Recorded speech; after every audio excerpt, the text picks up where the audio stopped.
জয় রাম, জয় গোবিন্দ। শ্রী গুরুচরণ কমলে রইল শতকোটি প্রণাম। প্রণাম রইল প্রিয় ভক্তবৃন্দের প্রতি। শ্রী শ্রী রাম ঠাকুর, বেদবাণী, পত্রাংশ 110।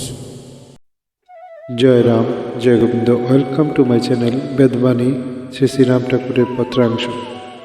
Please like, share and subscribe my channel. Thanks for watching. সংসারের ভবিষ্যৎ চিন্তা করিতে আপনার কোনো প্রয়োজন নাই, কারণ আপনার সংসার চালাইবার কর্তা ভগবান। তিনি আপনার সকল অভাব দূর করিয়া আপনার তৃপ্তি করিবেন। বিশেষত আপনার প্রারব্ধ বিষয়ে কোনো কর্তৃত্ব নাই। ভগবান আপনার মঙ্গল করিবেন, যেহেতু তিনি মঙ্গলময়।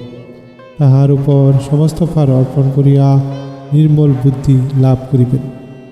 ছেলেদের চিন্তাও আপনার করিবার কিছু নাই, কারণ ছেলেদের তো একটা ভাগ্য আছে। তাহাদের সমস্ত শক্তিই ভগবত কৃপায় পরিপূর্ণ হইতেছে। তাহাদের জন্য কোনো চিন্তা করিবেন না। ভগবানই তাহাদিগকে রক্ষা করিতেছেন এবং করিবেন।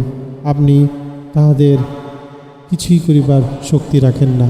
অতএব ওই সকল অনিত্য অমূলক চিন্তা না করিয়া আপনি যথাশক্তি স্থির ও ধৈর্য সর্বোত্তভাবে করিতে চেষ্টা করিবেন। অন্য কোনো চিন্তা করিবেন না। সে সকল চিন্তা ভগবান করিতেছেন। এই সংসার ভ্রান্তমূলক উদয় অস্ত বিভাস মাত্র। এই জন্য চিন্তার কোনো কারণ নাই। জয় রাম, জয় গোবিন্দ। গুরুদেব আপনার কৃপা সব মঙ্গলময় হোক, আপনার আশীর্বাদ সবার উপর বর্ষিত হোক। জয় রাম, জয় গোবিন্দ।